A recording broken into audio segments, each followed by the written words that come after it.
Chers collègues, l'honorable assistance, bonjour. Très honorée de participer comme à chaque fois au CIFAL et c'est avec plaisir que je représente le Centre national de pharmacovigilance et de matériaux-vigilance pour essayer de vous parler du rôle de l'industrie pharmaceutique dans le système de pharmacovigilance en Algérie.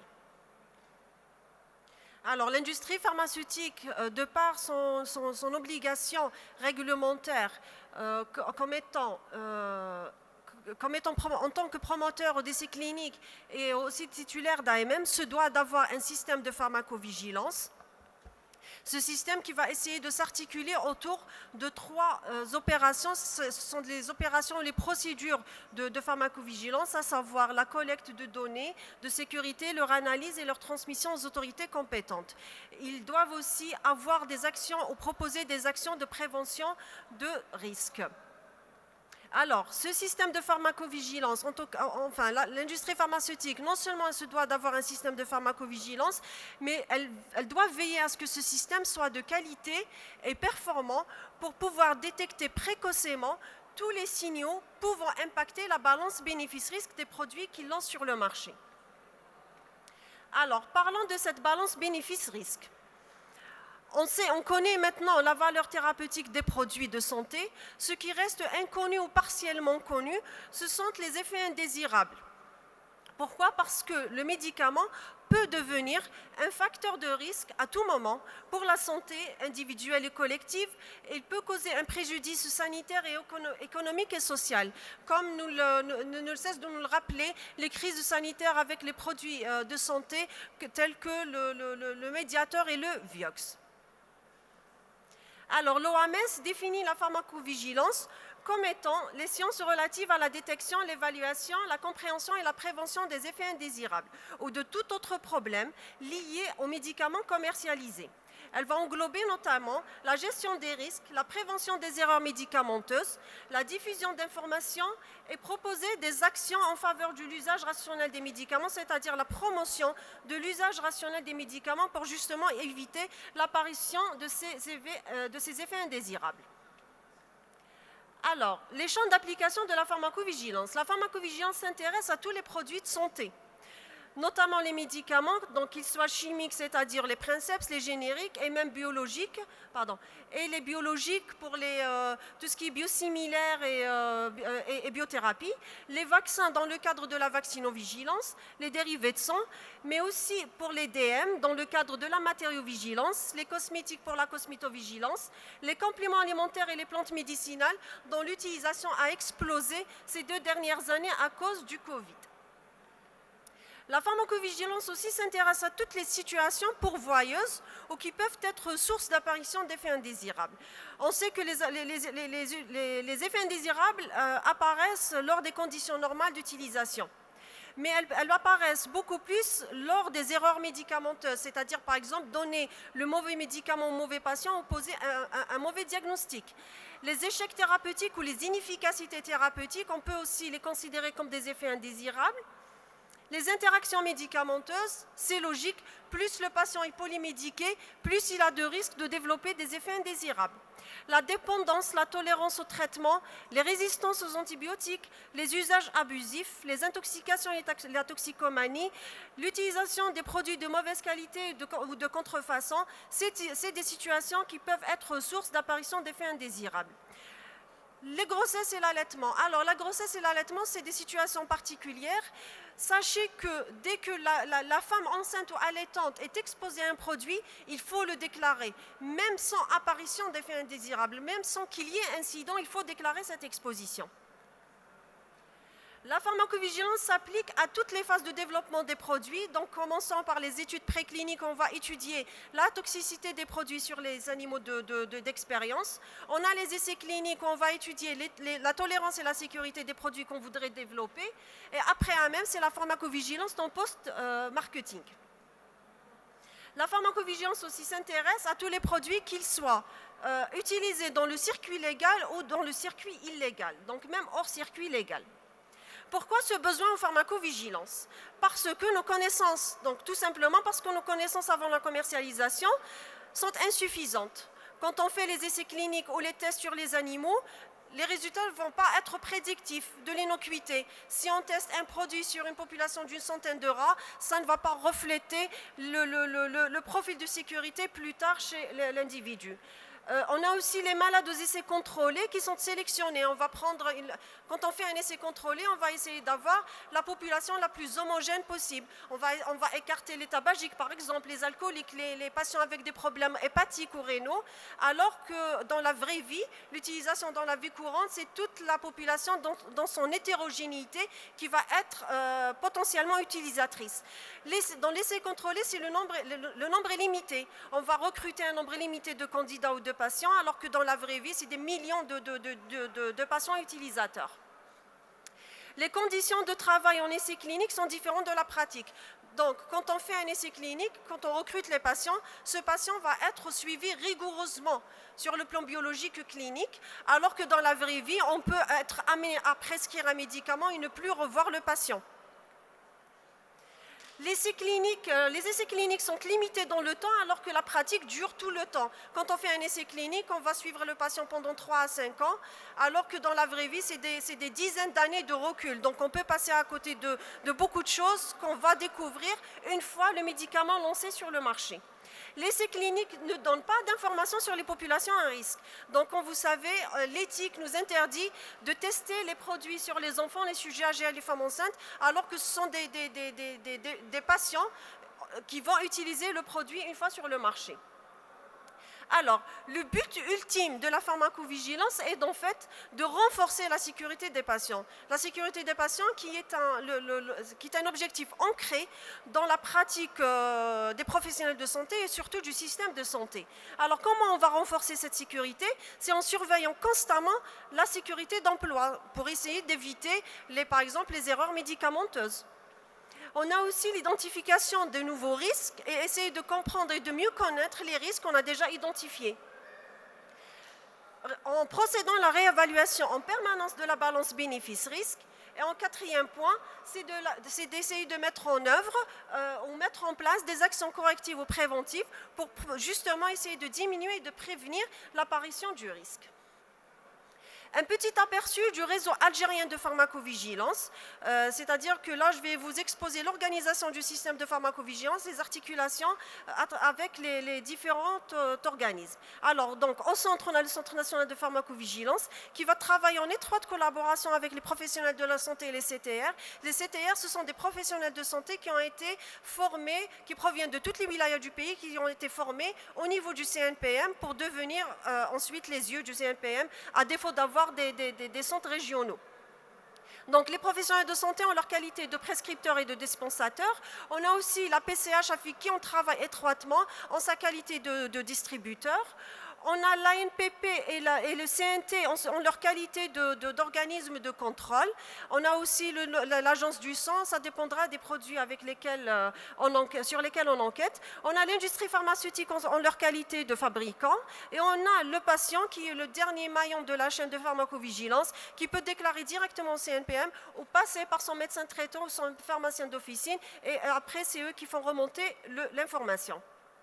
Alors, il nous arrive que les résultats des enquêtes diligentées par le CM soient non concluants, ou qu'on soit face à un effet indésirable dont la fréquence est élevée, ou supérieure à celle publiée dans la littérature, ou l'effet indésirable est grave.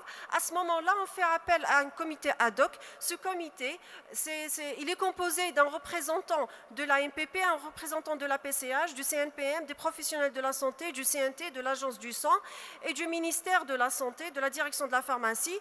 On fait une réunion et au terme de cette réunion, on essaie de ressortir avec des recommandations collégiales, des décisions, un rapport que le CNPM va transmettre à la direction de la pharmacie pour le ministère de la Santé. Alors, toujours dans l'optique de sécuriser les patients, le CNPM a lancé le guide algérien de pharmacovigilance, qui est un fascicule destiné aux titulaires d'AMM et de DE, à l'autorité de santé, aux professionnels de la santé et au grand public, dont le but d'orienter l'ensemble de ces acteurs de ce système de pharmacovigilance en détaillant le rôle de chacun. Et dans notre communication, on va détailler le rôle de l'industrie pharmaceutique dans ce système de pharmacovigilance. Alors, tout laboratoire pharmaceutique doit être doté d'un département de pharmacovigilance sous la responsabilité d'un médecin ou de pharmacien, comme le stipule la loi de santé de 2018, et il doit s'assurer de la collecte, l'enregistrement, la gestion des données et la déclaration de ces données, la déclaration des effets indésirables, des situations particulières, des observations individuelles d'effets indésirables, suspectés être dus au produit, et assurer des actions de prévention de risque. On va détailler chaque point un peu plus tard. Alors, deuxième obligation, c'est de transmettre les rapports périodiques de sécurité, de soumettre aussi les plans de gestion de risque, de soumettre les dossiers permanents du système de pharmacovigilance et son résumé, de réaliser les études de post-autorisation, les études d'efficacité et de tolérance, et aussi, en dernier point, collaborer avec le CNPM pour le bon déroulement des enquêtes et aussi répondre aux demandes de documentation du centre. Alors, on commence par la première obligation qui est de déclarer les effets indésirables. Alors, conformément à l'ICH, il existe 2 rapports de sécurité dans la phase de post-autorisation. On a les rapports qui proviennent de sources non sollicitées, c'est-à-dire en dehors de tout système de collecte organisé de données, et on a les rapports qui proviennent de sources sollicitées. Pour les rapports qui proviennent de sources non sollicitées, on a les rapports spontanés. Ce sont toutes les notifications qui proviennent des professionnels de santé et des patients, dans lesquels ils vont déclarer leurs effets indésirables. On a les rapports issus de la littérature dans le cadre d'une revue systématique de littérature effectuée par le titulaire de la DE. On a aussi la déclaration des effets indésirables qui sont liés à un défaut de qualité ou à l'utilisation d'un médicament contrefait. Donc là, le titulaire de l'ADE se doit de déclarer toutes les informations en rapport avec l'utilisation d'un matériel, d'un dispositif ou d'un produit de santé de mauvaise qualité, et aussi il déclare l'action qui a été entreprise, par exemple le rappel de l'eau, le rappel du produit.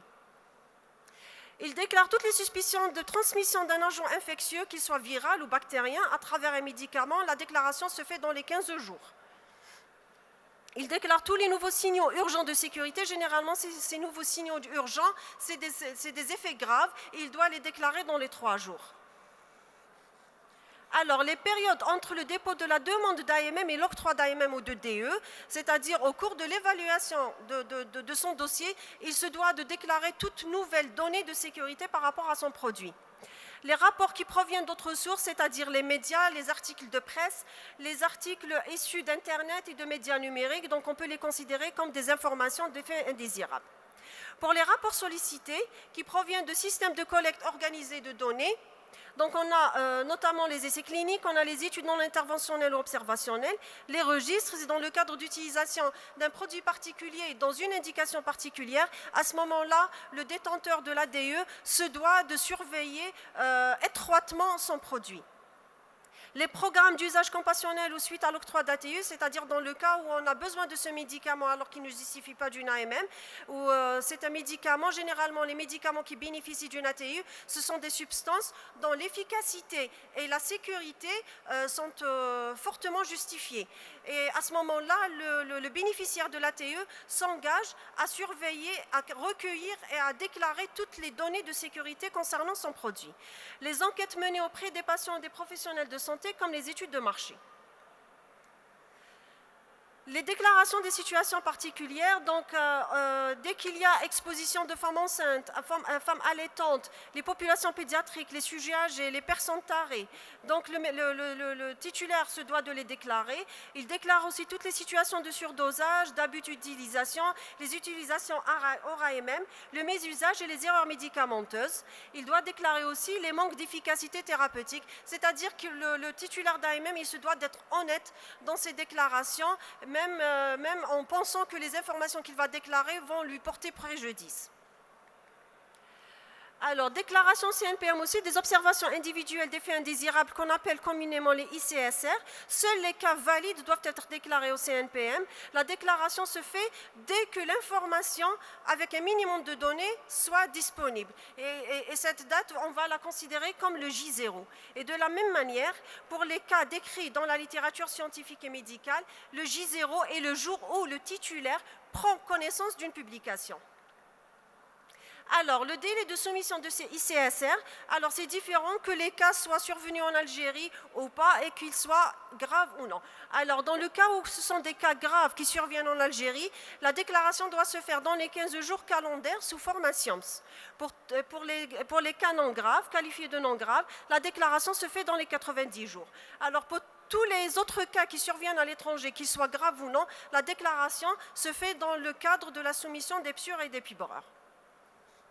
Alors, ce formation, c'est un document standardisé, c'est un formulaire standardisé international.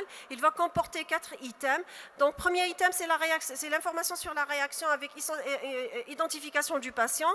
On a l'information sur le médicament suspecté ou incriminé. Le troisième item, c'est l'histoire de l'effet indésirable de la maladie et aussi les médicaments pris d'une manière concomitante. Et quatrième item, c'est les informations sur le fabricant.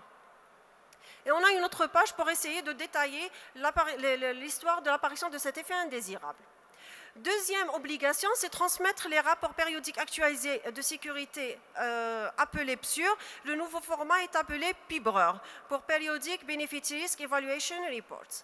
Alors, ces PSUR, ce sont des rapports, des documents qui vont collecter l'ensemble de données d'efficacité et de sécurité qui sont portées à la connaissance du titulaire de l'ADE et aussi recueillies par ce titulaire de l'ADE. Sachez que les PSUR, le dépôt du PSUR est systématique quand il s'agit de médicaments Princeps, mais il est à la demande pour les médicaments génériques. Alors, l'objectif de ce PSUR, c'est de fournir une évaluation de la balance bénéfice-risque d'un médicament pendant une période définie. Le dépôt, donc pour les médicaments nouvellement autorisés, le dépôt se fait chaque 6 mois pendant les 2 premières années, ensuite une fois par an pendant 2 ans, ensuite chaque 3 ans. Il doit contenir le statut du médicament, c'est-à-dire le statut de l'AMM de ce médicament à l'échelle internationale, et il doit mettre la date de la première utilisation de ce médicament. Aussi l'indication des dosages validés et les pays de commercialisation, une estimation du volume de vente des prescriptions et la population exposée. Il compile, si jamais ce médicament a eu des problèmes de sécurité, ils doivent mettre les actions prises à ce moment-là et s'il y a eu éventuellement une modification du RCP. Il compile et détaille les effets indésirables collectés sur une période définie depuis la commercialisation de manière cumulée. Il met aussi en évidence les nouvelles informations sur les risques connus sur les informations manquantes, c'est-à-dire s'il y a eu exposition de femmes enceintes, de femmes allaitantes et les sujets à risque, et il dit quelles ont été les conséquences. Les erreurs médicamenteuses et les données de la littérature et une évaluation de la balance bénéfice-risque. Alors, pour le PGR, comme vous savez, le médicament, après commercialisation, les effets indésirables établis au cours des essais cliniques peuvent évoluer en gravité, en fréquence et en impact sur la santé publique. Et parfois, on a même l'apparition de nouveaux effets indésirables. C'est pour cela qu'il faudrait mettre en application une planification de la gestion de ces risques, qu'on va appeler le plan de gestion des risques. En fait, c'est un document qui va regrouper l'ensemble des dispositions mises en œuvre pour minimiser les risques potentiels. C'est un document dynamique, il doit être mis à jour au fur et à mesure du cycle de vie de ces produits. Avant la mise sur le marché, le PGR va identifier et prévenir les risques connus et potentiels. Et après la mise sur le marché, il fixe les moyens à mettre en œuvre pour prévenir et repérer les risques. Cela comprend l'ajout, la suppression et le reclassement des problèmes de santé. Alors, toujours avec le PGR, ce PGR a pour objectif de mieux caractériser, quantifier et prévenir ou minimiser les risques, obtenir des informations manquantes et surveiller l'usage rationnel dans la vraie vie. Le dépôt, donc, il doit être déposé au niveau du CNPM à l'obtention de l'ADE avec ses mises à jour. Et ensuite, le dépôt des mises à jour se fait au fur et à mesure qu'il y a du nouveauté. Les nouveautés, c'est-à-dire proposition d'un nouveau dosage, d'une nouvelle voie d'administration ou s'il y a des données, de nouvelles données de sécurité. Alors, le plan de gestion de risque contient deux plans en fait. Alors, on a un plan de pharmacovigilance qui va décrire le profil de sécurité, c'est-à-dire il va identifier les effets indésirables potentiels et avérés. Il va décrire le plan de pharmacovigilance qui va être constitué d'activités de routine. Ce sont les RCP, tout ce qui est RCP, tout ce qui est notice, conditionnement, etc. Et on a aussi des activités supplémentaires. Si les activités de routine s'avèrent insuffisantes, ces activités supplémentaires peuvent être des études de sécurité post-autorisation de pharmacoépidémiaux. Le deuxième plan, c'est le plan de minimisation de risque ou de réduction, c'est le MMR ou le PMR. Donc, il va justifier le besoin en activité de minimisation de risque et décrit le plan de minimisation des risques, c'est-à-dire les activités de routine ou additionnelles. En fait, ce MMR, c'est un plan qui va regrouper les actions mises en œuvre par le titulaire de la DE. Donc ces actions pour essayer en fait de réduire la probabilité d'apparition des effets indésirables. Quatrième point, c'est la soumission du dossier permanent du système de pharmacovigilance qu'on appelle le PSMF. Donc c'est un dossier qu'on dépose à la demande dans un délai de 7 jours.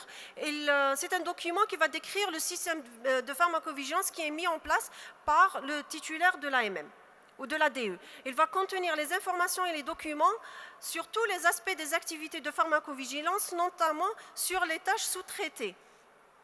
Il vise à permettre aux autorités nationales de vérifier la conformité de ce système avec la loi en vigueur.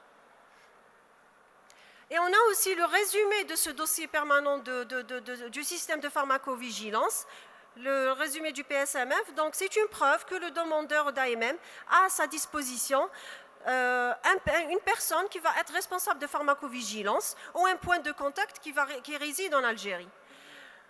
Il mentionne les coordonnées de cette personne responsable de pharmacovigilance avec une déclaration signée par le demandeur qu'il dispose des moyens humains et matériels nécessaires pour remplir à l'échelle nationale ses tâches et responsabilités relatives à la pharmacovigilance. Le document est signé lors d'une demande d'AMM ou de DE. Alors, la réalisation des études en post-autorisation qui sont les PAS et les PASAE. Alors, les PAS dans le cadre des études de sécurité, c'est pour identifier, caractériser ou quantifier un risque afin de confirmer le profil de sécurité d'emploi et mesurer l'efficacité du PGR et du MMR. Et pour les PASAE, c'est-à-dire les études d'efficacité, c'est dans le cadre où on projette une extension d'indication, la proposition d'une nouvelle posologie ou la proposition, le rajout de nouvelles catégories de patients. Ces études sont généralement gérées, financées par le détenteur de l'ADE. Elles peuvent être interventionnelles ou observationnelles et elles sont généralement initiées volontairement ou sous demande, c'est-à-dire après qu'il y ait eu un incident qui a déclenché ces études. Et sachez que les PAS et les PASAE doivent figurer sur le PGR et l'EPSUR. Alors, c'est vrai que ça paraît très compliqué, mais sachez que le Centre national de pharmacovigilance est disposé à proposer des formations de rédaction de PSUR, de PGR pour les laboratoires intéressés. Alors, dans le cadre de déclaration des effets indésirables au cours des essais cliniques, c'est-à-dire au cours du développement du médicament, donc on a les SUSAR pour tout ce qui est suspicion d'effets indésirables graves inattendus, on a les SAR pour les effets indésirables graves et on a les DUR ou les RAS qui sont les rapports annuels de sécurité. Alors, pour quand on est face à un décès ou la mise en jeu du pronostic vital des patients, les SUSAR et les SAR doivent être déclarés dans les 7 jours calendaires sous format SIAMS, suivis dans les 8 jours d'un rapport détaillé de cet effet indésirable. Pour tous les autres SUSAR et SAR, la déclaration se fait dans les 15 jours. Pour les DUR ou les RAS, qui sont les rapports annuels de sécurité, donc comme leur nom l'indique, ça va se faire une fois par an, sauf si l'essai clinique est d'une durée de moins d'une année. Alors, le titulaire de l'ADE de l'AMM est tenu de désigner une personne responsable de la pharmacovigilance au sein de sa société. Cette personne doit justifier d'une expérience et de compétences nécessaires en matière de pharmacovigilance. Elle doit être diplômée en médecine ou en pharmacie, résider en Algérie. Et si le RPV réside à l'étranger, on doit avoir un point de contact ici en Algérie qui va faire le lien entre le RPV à l'étranger et le CNPM en Algérie. L'identité de cette personne, sa qualité, ses coordonnées, ses activités doivent être inclus dans le PSMF. Il peut être distinct ou non du QPPV ou du DT, c'est-à-dire que le directeur technique du laboratoire peut déléguer ou désigner une personne, lui déléguer les activités de pharmacovigilance, tout en lui assurant une formation continue en pharmacovigilance. Alors, si jamais il y a un remplacement de cette personne de pharmacovigilance, son remplaçant, l'identité de ce remplaçant doit être déclarée. Les missions de la personne responsable de pharmacovigilance, c'est la mise en place et la gestion du système de pharmacovigilance avec respect notamment de déclaration des effets indésirables. D'accord. Alors, déclarer les effets indésirables, valider et transmettre les PSUR et les PGR, réaliser des études de suivi de sécurité et d'efficacité et déposer tous les documents demandés par le CNPM. En fait, ce sont les obligations qu'on a vues tout à l'heure. Alors, l'évaluation de la qualité de ce système de pharmacovigilance. Donc, le laboratoire dispose d'un système de pharmacovigilance. Comment pourra-t-on vérifier la qualité de ce système de pharmacovigilance ou comment l'évaluer? On peut faire appel à des indicateurs de performance, c'est-à-dire le nombre de notifications que le titulaire de l'ADE a réussi à recueillir et a réussi à déclarer. Les procédures, c'est-à-dire est-ce qu'il a respecté les procédures de recueil, les procédures de validation, de transmission de déclaration et les bases de données, c'est-à-dire l'archivage de ces données. On peut faire appel aussi, dans le cadre de l'évaluation de la qualité de ce système, aux inspections de pharmacovigilance et des audits. Alors, sachez que le CNPM est habilité à faire des inspections de pharmacovigilance pour vérifier la conformité du système de pharmacovigilance aux exigences en vigueur. Ces inspections peuvent toucher les locaux, les dossiers, les documents et le PSMF, et aussi les parties impliquées dans le cadre d'une sous-traitance. Les résultats de cette inspection, on peut les utiliser pour élaborer des actions pour essayer de corriger les manquements. Les audits de pharmacovigilance, les titulaires d'AMM doivent soumettre leur système à des audits de pharmacovigilance pour garantir que le système est conforme aux normes. Et à chaque résultat de l'audit, il doit intégrer ce résultat dans le PSMF, même si le résultat était négatif, avec proposition d'actions correctives et préventives pour pallier à ces manquements. En conclusion, la pharmacovigilance est là pour protéger les patients. Elle évalue tout au long de la vie des médicaments la balance bénéfice-risque. Tous les produits, même matures, c'est-à-dire que même pour ceux pour lesquels on a un recul assez important, doivent être surveillés parce que de nouveaux signaux peuvent apparaître à n'importe quel moment de la vie du produit. L'enjeu aujourd'hui est de pouvoir repérer en amont ces signaux en utilisant la puissance des réseaux sociaux et des outils digitaux. Et dans cette optique, le CNPM a le plaisir de vous annoncer le lancement d'une application téléphonique qui s'appelle le Vigimeds, destinée aux professionnels de santé et aux patients pour faciliter la déclaration des effets indésirables. Le lancement de cette application va être communiqué sur notre site, les www.cnpm.org.dz, et je vous remercie.